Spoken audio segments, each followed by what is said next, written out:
আজকে আমাদের পাদোভা ইউনিভার্সিটি থেকে যে অতিথি আসছেন প্রফেসর আন্নিবালে বাজিয়েরি, তার বায়ু দূষণের ব্যাপারে যে কমুনি ভেনিসের বিভিন্ন কমুনি মার্গেরা, মালকন্তেন্তা, তারপরে আছে ওরিয়াগো, এরকম আরো 2-3টা সেক্টর আছে যেখানে তারা এই বিষয় নিয়ে আলাপ আলোচনা করছেন এবং শিশুদের উপরে যে এরা পরীক্ষা নিরীক্ষা চালাচ্ছেন যে বায়ু দূষণের ব্যাপারটা, পরবর্তীতে এটা অ্যাডাল্টদের উপরে হবে।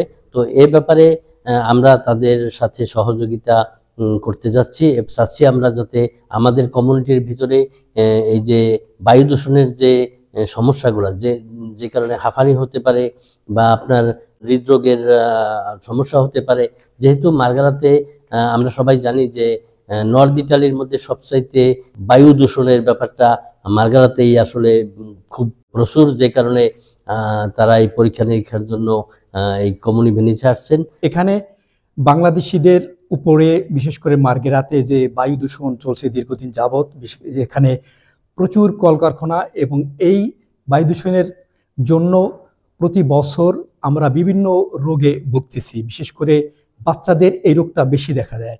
তাই ওনারা এসেছেন এদেরকে পরীক্ষা নিরীক্ষার মাধ্যমে এদের ইউরিন এবং ব্লাড বিভিন্ন এগুলো পরীক্ষা নিরীক্ষার পরে একটা রেজাল্ট বের করবেন। বের করার পরে এই তথ্য উপাত্তটা সরকারের কাছে সাবমিট করবেন, ভবিষ্যতে যাতে এটা নিয়ে সরকার কিছু ভাবেন। Good afternoon.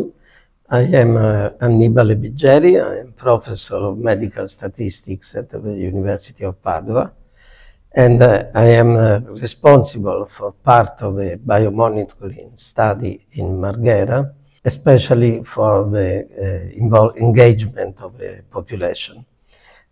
We are here in the school, the Venice Bangla School in Mestre, to report what happened in the school where we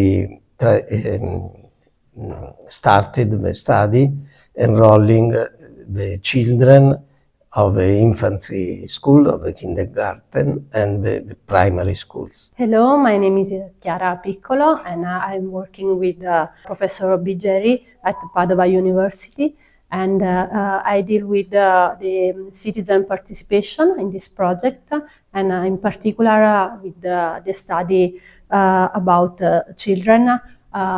I involved with schools and how to involve participants, and we are here now to give some insight of this first part of the study. বায়ু দূষণের কারণে ইতালির ভেনিসে অনেক সমস্যার সম্মুখীন হচ্ছে, বিশেষ করে ছোট বাচ্চারা।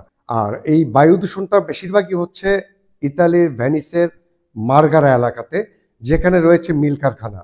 এই বায়ু দূষণ রোধে কি করণীয়, এই বিষয় নিয়ে কিন্তু এরা কাজ করছে। মূলত এই বিষয়টি নিয়ে আজকে ভেনিস বাংলা স্কুলে সেমিনার হলো, সেখানে বিভিন্ন বিষয় নিয়ে আলোচনা হলো কিভাবে প্রতিকার করা যায়, এবং এখানে ব্লাড টেস্টের মাধ্যমে সবার পরীক্ষা নিরীক্ষা করা হবে, যেখানে বায়ু দূষণটা কিভাবে কমিয়ে আনা যায় এবং সেই বিষয়গুলি কীরকম মানুষ আক্রান্ত হয়েছে এই বিষয়গুলি সরকারকে অবহিত করার জন্যই মূলত এই কাজ করছে।